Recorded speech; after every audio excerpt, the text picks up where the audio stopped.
Let's take a question from over there. They've had their hands up for the whole of that last question.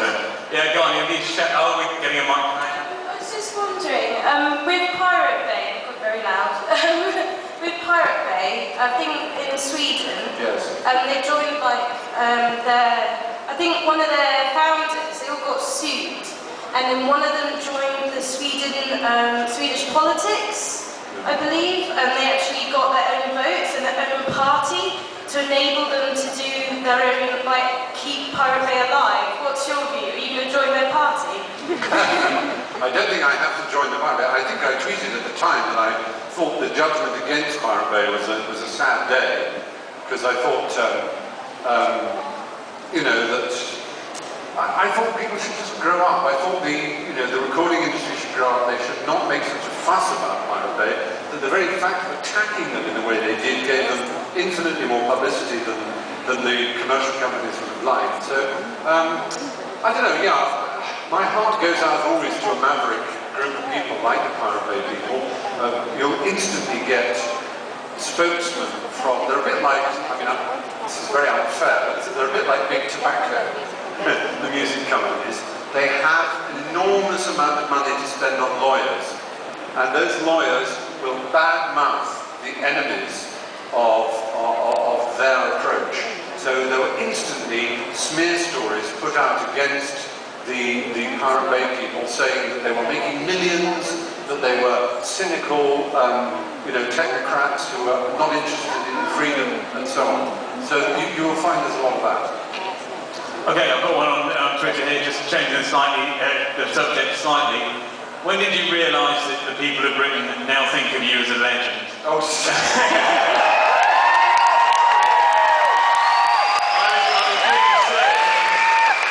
in one day on Twitter, there were two people calling for you to unite it. Oh, I know.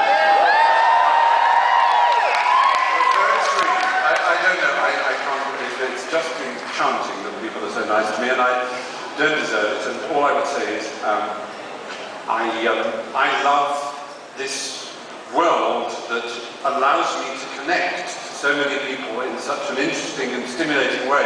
And whether it's Twitter or whether it'll be something else in 5 years' time, it is so fantastically enjoyable. And it's a bit like my business. There are some people in my business who want to be in fortresses, who want to pull up the drawbridge and live in a castle and not connect with the world.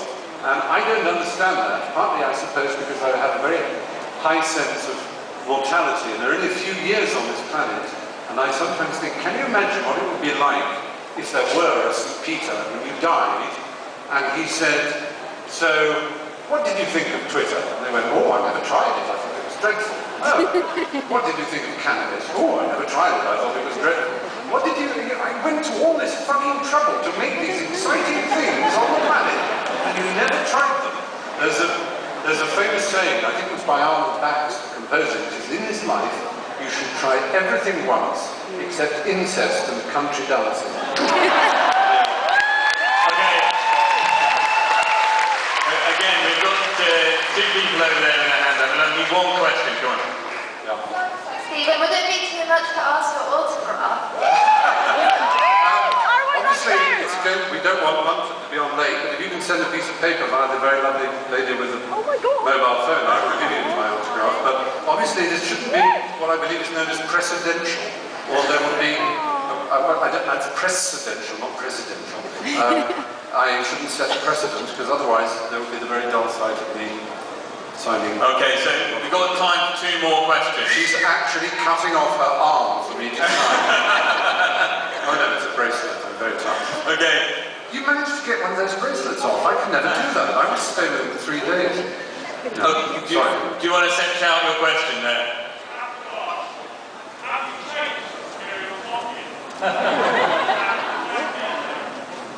Do you know? You're very observant and slightly creepy for noticing that I am wearing the same T-shirt that I wore on Top Gear. But the reason is, it's a creepy adoration of my friends at Apple, because although you wouldn't notice it, it actually says Apple Store Munich 6/12/08, and it celebrates the opening of the München Apple Store.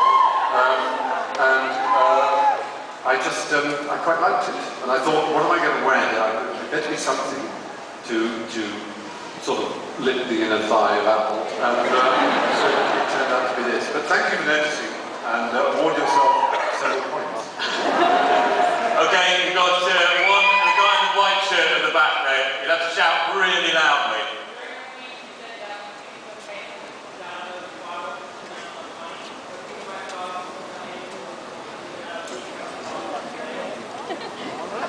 I got the first part. I said I thought it was okay for people without money to download files, but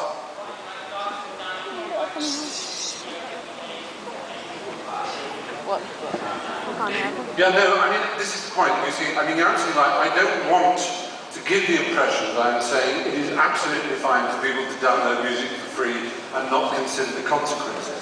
What I am saying, my argument is addressed not to people who download, it's more addressed to people who want so actively, proactively, aggressively to prosecute those who download. I want them to think about the way the average person does download and not to characterize any downloader as being the same as somebody who steals a handbag, for example, someone who beats up an old lady for drug money. It's not the same thing. You know, you can't just say all crime is the same. I absolutely agree that it's something that needs to be thought about, and that's why I wanted to open it to discussion.